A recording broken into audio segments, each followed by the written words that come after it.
사람들은 보기 좋은 근육을 만들기 위해서, 보기 좋은 얼굴을 가꾸기 위해서 돈과 시간을 투자합니다.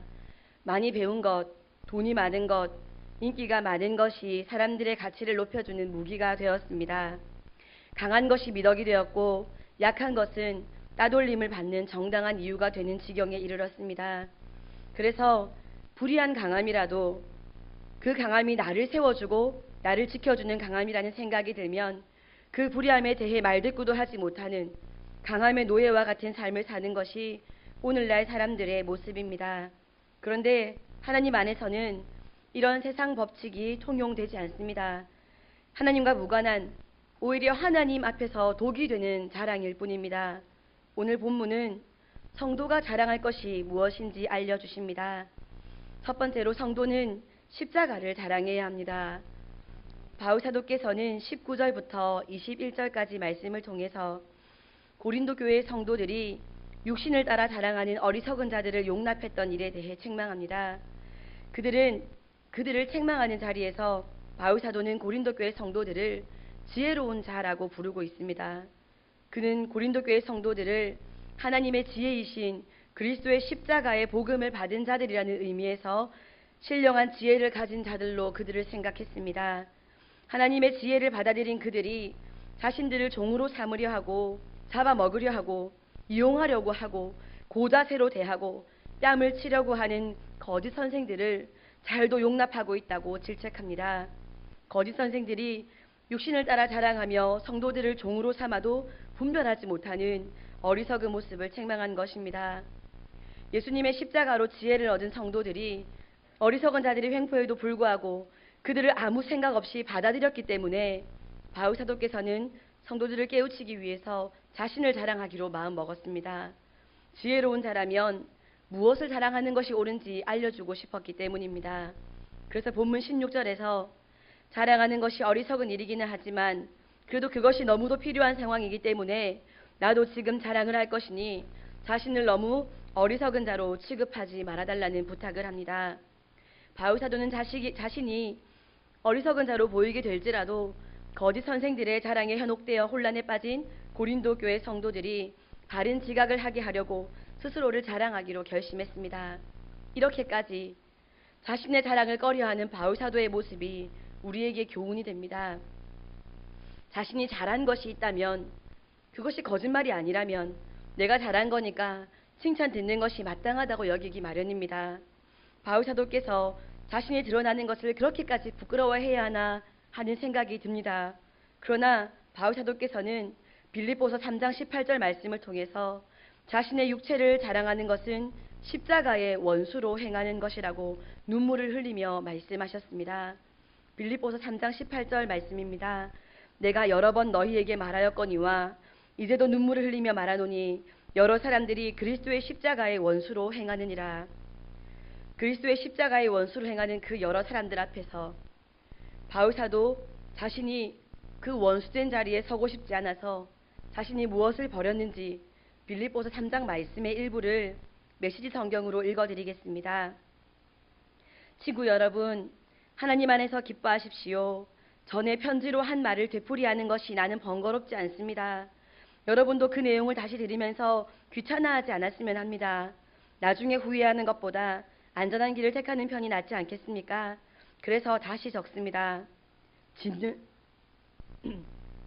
짖는 개들, 곧 참견하기 좋아하는 종교인들, 시끄럽기만 하고 실속 없는 자들을 피하십시오. 그들이 관심 갖는 것은 온통 겉모습뿐입니다. 나는 그들을 수술하기 좋아하는 할례주의자라고 부릅니다. 진짜 믿는 사람은 하나님의 영이 인도하시는 대로 이 사역을 부지런히 하고 우리가 늘 하는 것처럼 그리스도를 찬양하는 소리를 공중에 가득 채우는 사람입니다. 우리 스스로의 노력으로는 이 일을 할 수 없습니다. 많은 사람들이 아무리 대단한 자격 조건들을 내세운다 해도 우리 스스로의 노력으로는 이 일을 할 수 없음을 우리는 잘 알고 있습니다. 여러분은 나의 배경을 잘 알고 있습니다. 나는 합법적으로 태어나 여드레 만의 할례를 받았고 엘리트 지파인 베냐민 출신의 이스라엘 사람이며 하나님의 율법을 엄격하고 독실하게 준수했고 내 종교의 순수성을 열렬히 수호하면서 심지어 교회를 박해하기까지 했으며 하나님의 율법책에 기록된 것을 낱낱이 지켰습니다. 나는 저들이 자랑스럽게 내세우는 조건들을 내가 명예로 여겼던 다른 모든 것과 함께 갈기갈기 찢어 쓰레기통에 내던졌습니다. 왜 그랬을까요? 그리스도 때문입니다. 그렇습니다. 내가 전에 그토록 중요하게 여겼던 모든 것이 내 삶에서 사라져 버렸습니다. 그리스도 예수를 내 주님으로 직접 아는 고귀한 특권에 비하면 내가 전에 보탬이 된다고 여겼던 모든 것은 하찮은 것, 곧 개똥이나 다름없습니다. 나는 그 모든 것을 쓰레기통에 버렸습니다. 그것은 내가 그리스도를 품고 또한 그분 품에 안기려는 것이었습니다. 그리스도를 신뢰하는 데서 오는 강력한 힘, 곧 하나님의 의를 얻고 나서부터는 나열된 규칙이나 지키는 하찮고 시시한 의는 조금도 바라지 않게 되었습니다. 그리스도를 직접 알고 그분의 부활의 능력을 경험하고 그분의 고난에 동참하면서 죽기까지 그분과 함께하기 위해 나는 그 모든 하찮은 것을 버렸습니다.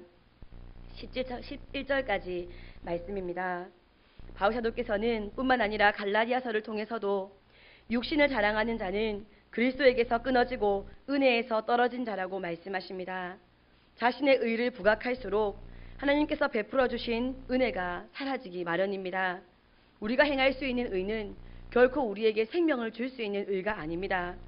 이사야서 64장 6절 말씀에서 무릇 우리는 다 부정한 자 같아서 우리의 의는 다 더러운 옷 같으며 우리는 다 잎사귀같이 시들므로 우리의 죄악이 바람같이 우리를 몰아가나이다 라고 말씀합니다. 마치 아담과 하와의 무화과 나뭇잎처럼 우리의 의는 거기까지입니다. 자기 자랑을 멈추는 것은 이것을 믿고 인정하는 것입니다. 참된 성도는 육신을 따라 자랑할 것이 아니라 하나님의 은혜만을 자랑해야 합니다. 우리에게는 그리스도의 십자가 외에는 결코 자랑할 것이 없습니다. 사랑하는 성도 여러분, 자신의 모습을 한번 돌아보시기 바랍니다. 행위를 강조하고 나의 과거의 업적과 내 신앙 행동을 자랑하면서 다른 이와 자신을 비교하여 자신을 세우고 상대는 정죄하고 있지 않습니까? 아니면 겸손히 지금의 나를 있게 한 십자가만을 자랑하며 기뻐하고 있습니까? 천국잔치에 참여하기를 원하는 자마다 더러운 옷을 벗고 정결한 예복을 입어야 합니다. 자신의 알량한 의를 의지하며 자랑하는 것은 그런 사람은 결코 하나님의 나라 천국잔치에 참여할 수 없습니다. 요한계시록 7장 14절 말씀에 의하면 그 나라에는 어린 양의 피로 그 옷을 빤 자들만이 들어갈 수 있다고 되어 있기 때문입니다. 더러운 옷과 같은 우리의 의를 벗어버리고 하나님께서 입혀주시는 예수님의 의를 덧입어야 합니다. 착한 행위 몇 가지로는 하나님 앞에 설 수 없습니다. 자기 자랑을 버리고 예수님의 십자가만을 자랑하는 우리가 되어야겠습니다. 두 번째로 예수님을 닮아가는 것이 삶에서 절로 드러나는 것이 우리의 자랑거리가 되어야 합니다. 바울 사도께서는 23절부터 30절까지 말씀을 통해서 자신이 그리스도를 위해 넘치도록 수고했을 뿐만 아니라 무수히 많은 고난과 위험을 감수했다고 말씀합니다. 또한 교회를 향한 염려로 자기의 마음이 눌리고 약한 자들을 위해 자신이 더욱 약한 자가 되었을 뿐 아니라 실족한 자들을 생각하면 애가 탄다고 말씀합니다. 바울 사도는 자신이 부득불 자랑을 해야 한다면 이렇게 주님을 위해 충성하는 것과 자신이 낮고 약한 모습을 드러냄을 통해서 자신을 통해 드러나는 하나님의 능력을 자랑하겠다고 말씀하고 있습니다. 거듭나기 전에 사울이라는 사람의 자랑거리는 자신의 가문과 학업의 성취, 로마의 시민권, 이런 당시 모든 사람들이 부러워하고 인정할 만한 조건이었습니다. 사울은 그 시대의 사람들이 부러워할 만한 조건을 다 가지고 있었던 사람입니다. 거듭나기 전에 사울은 이것을 자랑스러워했고 이것을 지키려고 열심을 냈습니다. 예수님 당시 종교 지도자들도 자신의 자랑거리들에 흠이 생기는 것이 너무도 못마땅했고 그 자랑거리들을 지키기 위해서 예수님을 십자가에 못 박기까지 했습니다. 지금도 세상은 여전히 이 같은 명예, 권력, 재력, 인간관계, 다양한 자격 조건들을 가지려고 그리고 힘겹게 얻은 그 자격 조건들을 지키려고 애를 씁니다. 교회가, 신앙생활이, 목사님이 그것을 방해하면 하물며 그것이 하나님의 뜻이라 할지라도 우선순위에서 밀려납니다. 그 자격 조건들을 지키기 위해서 어느 정도 법을 어기고 어느 정도 약자들에게 피해를 주고 어느 정도 거짓과 폭력과 시기와 이간질을 합니다. 그리스도인이라고 이름하는 사람들조차 세상과 별반 다르지 않게 살아가는 것이 더욱 안타깝습니다. 하지만 이 모든 것들은 하나님께서 주신 자랑거리들도 아니고 하나님께서 그것을 통해서 영광을 받으시지도 않으십니다. 하나님께서 전혀 그것을 보실 때에 기뻐하지 않으십니다. 그러나 그런 그릇된 방법으로 취한 자격 조건들을 하나님께서 나에게 주신 복이다 하고 믿고 주장하는 성도들이 얼마나 많은지 모릅니다. 그러나 바울 사도는 달랐습니다. 사울에게 하나님의 은혜가 임하고 사울이 바울로 바뀝니다. 하나님의 은혜가 임한 사람들의 특징은 세상이 흘러가는 대로 살지 않고 세상의 흐름을 거스르면서 살아간다는 것입니다. 사울에게 자랑스러웠던 모든 것들은 바울에게는 개똥 같은 배설물이 되었습니다. 오히려 아무도 상상할 수 없었던 그의 고난, 그것이 바울의 자랑거리가 되었습니다. 23절에서 27절까지 바울 사도께서 나열한 그의 고생담을 들으면 세상에서 그렇게 잘 나가던 사람이 어떻게 이런 고생을 마다하지 않고 고스란히 당했을까 싶습니다. 내가 왜 이런 대우를 받아야 하느냐? 이건 이래서 잘못되지 않았냐? 그러니 사과해라. 보상해라. 분명히 그렇게 말할 수 있는 지혜와 지식, 경험과 담력, 자신감을 가진 사람이 사울이라는 것을 우리는 잘 알고 있습니다. 그런데 그는 할 수 있었음에도 불구하고 그렇게 하지 않았습니다. 투옥을 당하고 매를 맞고 수많은 위험에 처하고 자지도 먹지도 못한 경험들, 이 모든 것들을 조금도 수치스러워하지 않고 꺼려하지 않고 스스럼 없이 털어놓는 바울 사도를 보면 그가 진정으로 무엇을 자랑스러워하는지 알게 됩니다. 바울 사도는 이 모든 것을 주님을 위해, 교회를 위해 감당했습니다. 나 자신을 위해서가 아니라 주님을 위해 이 모든 것을 감당했습니다. 사도행전 5장에 등장한 사도들은 사내들인에서 채찍질을 당한 후에 주님의 이름을 위해 능욕을 받는 일에 자신들이 합당한 자로 여기심을 받았다는 것을 기뻐했습니다. 하나님 나라를 위해 예수님께서 당하신 고난을 우리가 동일하게 받을 수 있다니 하나님께서 우리를 그렇게 인정해 주시는구나 하고 기쁘게 여겼다는 것입니다. 그래서 고난을 당한 것은 그들에게 자랑거리가 되었습니다. 나아가 주님의 몸된 교회를 위해, 하나님 나라를 위해 약해지는 것을 자랑했습니다. 내가 나를 높이며 자랑함으로써 내가 속한 공동체가 세워지는 법은 절대로 없습니다. 남편이 아내를 바닥에 깔면 자기가 높아지는 것이 아니라 그 바닥 같은 여인을 단 하나뿐인 배우자로 선택한 남편 된 자신, 그리고 자신의 부부관계와 자신의 가정, 이 모든 것이 통째로 바닥에 깔린다는 것을 알아야 합니다.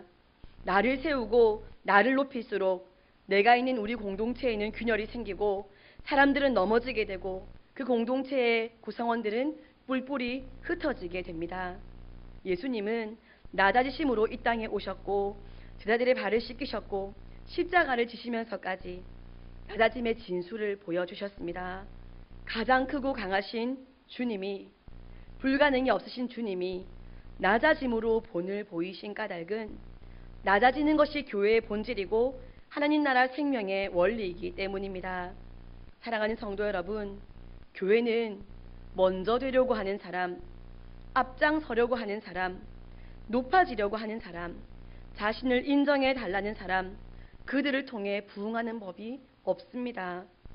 오히려 그런 사람들이 세워지게 됨으로써 교회가 쪼개어지고 분열되는 것이 오늘날 수많은 교회들의 현실입니다. 교회를 위해 낮아지고 섬기고 희생하고 심지어 목숨까지 내어놓은 순교자들의 희생으로 교회는 부흥하게 되었습니다. 조선시대 이 땅에 오신 선교사님들 중에 누가 자신을 높이셨습니까? 단 한 분도 없었습니다. 강한 나라, 선진국의 국민이 보란듯이 누리며 살아도 될 모든 것을 내려놓고 조선이라는 미개한 땅에서 자신의 이름도 버리고 익숙한 모든 문화와 환경과 식습관을 버리고 약하고 낮아진 모습으로 조선을 사랑했습니다. 복음을 위해서 그들은 약한 자가 되셨습니다. 그래서 조선은, 대한민국은 이런 복음의 나라가 된 것입니다. 예수님의 이름으로 거듭난 사람은 예수님을 닮아가는 것이 자랑거리가 되어야 합니다. 예수님을 닮아서 하나님의 나라를 위해 고난을 당하고 고생을 하고 수고를 하는 것, 낮아지고 약한 사람이 되는 것, 그것을 자랑해야 합니다. 더 많이 사랑하는 사람이 약자가 됩니다. 갓난아이가 너무 강하기 때문에 부모가 약자가 되어서 수발드는 것이 아니라 더 사랑하기 때문에 자신이 권리를 누릴 자격이 있음에도 불구하고 내 권리를 주장하지 않고 도리어 약자가 되기로 결심하고 섬기는 것입니다. 분명히 내가 받은 휴가인데 아이들을 위해 사용하는 것은 아이들이 힘이 강해서 아이들에게 맞추지 않으면 큰 화를 입을까봐 두려워서 그런 이유가 아니라 더 사랑하기 때문에 자녀에게 부모님이 맞추어 주는 것입니다. 내가 약자가 되는 것입니다. 내 앞에 한 사람을, 나의 이 공동체를 예수님께서 얼마나 사랑하시는지 알기 때문에 내가 사랑하는 우리 예수님의 사랑을 받은 존귀한 대상이기 때문에 그가 나를 사랑하는 것보다 내가 그를 더 사랑하기 때문에 우리가 그 한 사람 앞에서 그 한 공동체 안에서 약자가 되는 것입니다. 마치 예수님이 나에게 하셨던 것처럼 말입니다. 말씀 마무리하겠습니다. 받은 은혜, 몰라보게 성장한 자신의 믿음을 간증하다가 어느 순간 돌아보면 너무 많이 갔다 싶을 때가 있습니다. 어느 순간 하나님의 영광이 우리의 자랑으로 방향이 바뀌곤 합니다. 성경의 히스기야 왕이 꼭 그랬습니다. 히스기야 왕의 삶을 살펴보면 감탄이 절로 나옵니다. 아수르 왕 사네립이 대군을 이끌고 이스라엘을 쳐들어왔을 때 그가 한 일은 아수르 왕의 사신들이 보내온 편지를 펴놓고 하나님 앞에서 울며 불며 기도한 것뿐입니다. 그런데 아침에 눈을 떠보니 아수르의 18만 5천 명의 군사들이 모두 죽어 있었습니다. 칼 한 번 휘두르지 않고 전쟁에서 승리한 것입니다. 이 전쟁에서 히스기야 왕의 영적 멘토가 되어준 사람은 하나님의 선지자 이사야였습니다. 히스기야 왕은 이 든든한 영적 거목이 늘 하나님의 말씀을 전해주고 해석해주고 순종할 수 있도록 밀어주었기 때문에 전쟁을 못해도 힘이 없어도 항상 걱정이 없었을 것 같습니다. 게다가 어떠한 어려움 중에서도 기도만 하면 하나님께서 뭐든지 다 들어주시고 모든 것이 형통했으니 그의 삶은 정말로 기가 막히게 은혜를 체험했던 그런 연속이었던 것 같습니다. 한 번 히스기야 왕이 죽을 병에 걸렸습니다. 삶을 정리하라는 말씀을 들었습니다. 이때 히스기야 왕의 주특기인 통곡이 있는 집중 기도가 시작됩니다. 하나님께서는 그의 기도를 안 들어주신 적이 없습니다. 아니나 다를까 죽는다는 소식을 들은 지 얼마 되지도 않아서 다시 생명 연장의 기도 응답을 듣게 됩니다. 게다가 해 그림자가 뒤로 10도 물러가는 기적까지 하나님께서는 히스기야 왕이 구한 대로 주셨습니다. 히스기야 왕에게 주어진 기도의 응답들이 너무 부럽기도 합니다. 이런 은혜의 도가니 속에 살던 히스기야 왕, 그가 자기 자신을 너무 자랑스러워하게 되었습니다. 생명 연장의 꿈을 이룬 후에 그는 아군과 적군을 구별하지 못하고 경계선을 무너뜨리고 말았습니다.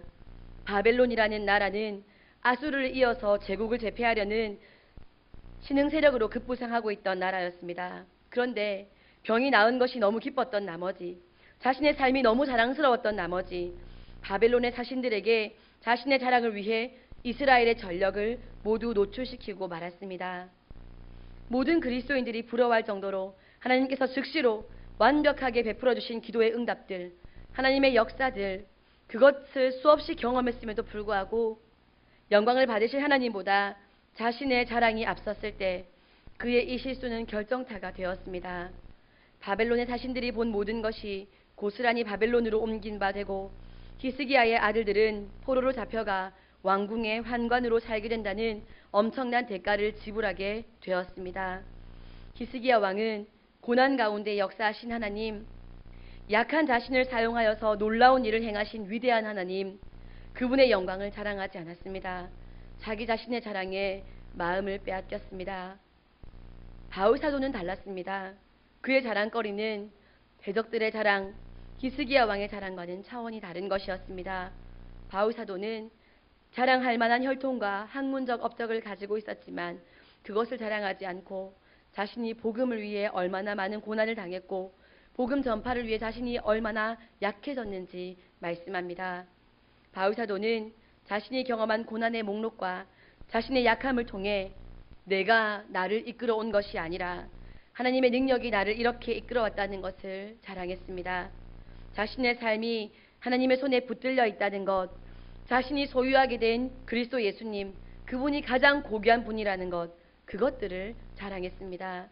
사랑하는 성도 여러분, 인간은 높은 곳을 지향하는 교만한 존재이기 때문에 낮은 곳으로 가려면 예수님의 마음이 우리 안에 있어야 합니다.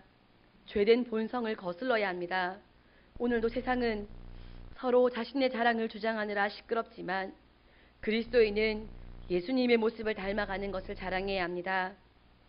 하나님의 나라와 영광을 위해 예수님께서 걸어가신 고난의 길, 낮아짐의 길을 예수님을 따라 우리도 걸어가면서 우리를 지으시고 이끌어 가시는 한 분, 하나님만 영광 받으시는, 하나님만 자랑하는 삶을 사는 우리 새빛교회가 되었으면 좋겠습니다.